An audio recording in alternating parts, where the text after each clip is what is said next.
2018 yılı 3 aprelda Germaniyadan uquşmaslıqdan Xitayga qaytırıb etilgan 23 yaşlıq Uyghur yigit tutuqlandı.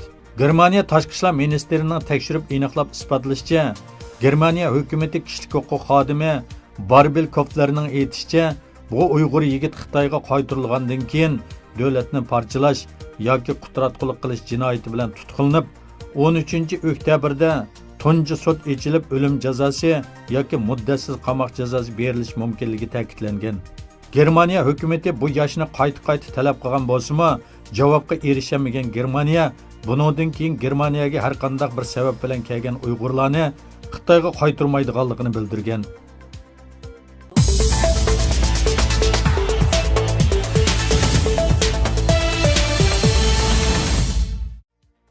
Xalqarалық muxbirlarni qo'g'dash va tashabbus qilish komiteti 13 dekabr har yillik qo'lga ilingan yoki yo'qolib ketgan muxbirlarning sonini e'lon qilish dokladida hozirgacha Xitoy hukumati 47 nafar axborot xizmatchisini qo'lga olgan bo'lib, 20 Uyg'ur axborotchilar ekanligi, buning 32si davlatni parchalash jinoyati bilan ayblangan. Bu Xitoy kommunistlarining Sharqi Turkistondagi Uyg'ur ziyolilarini yo'qitishdagi yangi bir vosita ekanligini o'tirg'a qo'ydi.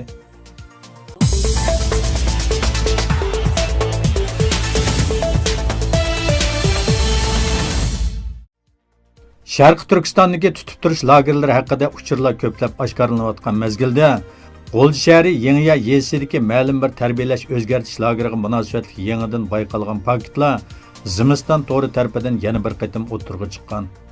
Zimiston to'rining 11 dekabrdagi xabarda ma'lum bo'lishicha, G'o'lji shahri Yangiya yesidagi tarbiyalash maktabida tutib turilayotgan tutqunlar va xizmatchilar cho'qim rioya qilishga tegishli bir yurish qoida tuzumlar alohida yo'ritib berilgan.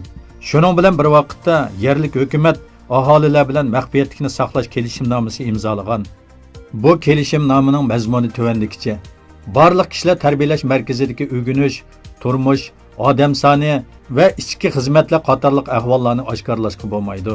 Tasdiqdan o'tmay turib har qanday odam, tashkilot va axborot vositalarining ziyoratini qabul qilishga bo'lmaydi. Undidor, do'stlar chambiriga, ilxat sandig'i, qisqa uchur, faks qatorliq aloqa vositalariga tarbiyalash markazidagi turmush va o'rganishga munosabatli har qanday sonliq ma'lumot, uchur, ko'lam qatorliqlarni yo'llashga va taqitishga bo'lmaydi. Agar maxfiyatlikni saqlash belgilamasiga bo'ysunmay, har qanday maxfiyatlik oshkorlanib ketish ahvoli ko'rilsa, qattiq jazolanadiganligi ta'kidlangan.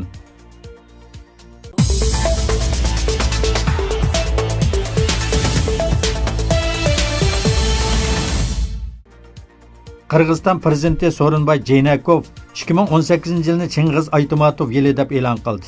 Bu munosabat bilan Qirg'iziston bo'yicha marhum yozuvchi Chingiz Aytmatov tavalludining 90 yilligiga bag'ishlangan nurg'un faoliyatlar o'tkazildi.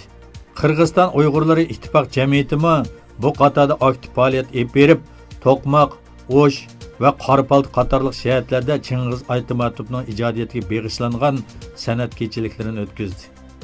Gerçi bu faoliyatlar yozuvchi Chingiz Aytmatovning tug'ilganligining 70 yilligiga bag'ishlangan bo'lsa-mu, ammo Uyg'ur jamoati mazkur marosimlar orqali Uyg'ur milliy madaniyati va Uyg'ur xalqining ilmparvarligini namoyon qildi. Chingiz Aytmatov bugungi zamon Qirg'iz adabiyotida maydonga kelgan buyuk bir sima. Uning asarlari 20-asrning ikkinchi yarmidagi Qirg'iz adabiyotining eng yuqori pallasini yoritib qolmasdan, balki yana O'rta Osiyodagi turkiy xalqlar adabiyoti, shuningdek sobiq Sovetlar ittifoqi davridagi rus tilli xalqlar adabiyotida belgilik ta'sir paydo qilgan. Chingiz Aytmatov 1928 yili Qirg'izistonda tug'ilgan. 1950-yillardan keyin u butkul Sovet ittifoqi adabiyotida bir milliy yozuvchi sifatida tanilishga boshlagan. Uning adabiy asarlari dunyodagi 100 tildan ortiq tilga tarjima qilinib, zo'r ta'sir qo'zg'agan. Chingiz Aytmatovning ko'p qism asarlari 1980-yildan keyin Uyg'ur tiliga tarjima qilinib, nashr qilingan, shundaqla Uyg'ur o'qirmanlari keng yoqtirib o'qiydigan adabiy asarlarga aylangan. Aytmatov asarlaridan tanlanma Oq paraxod, Asrdan uzoq bir kun, Qiyomat, Ali itqiyos qatorliq ko'p asarlari Uyg'ur tilida nashr qilinib, qizg'in qarshi elingan.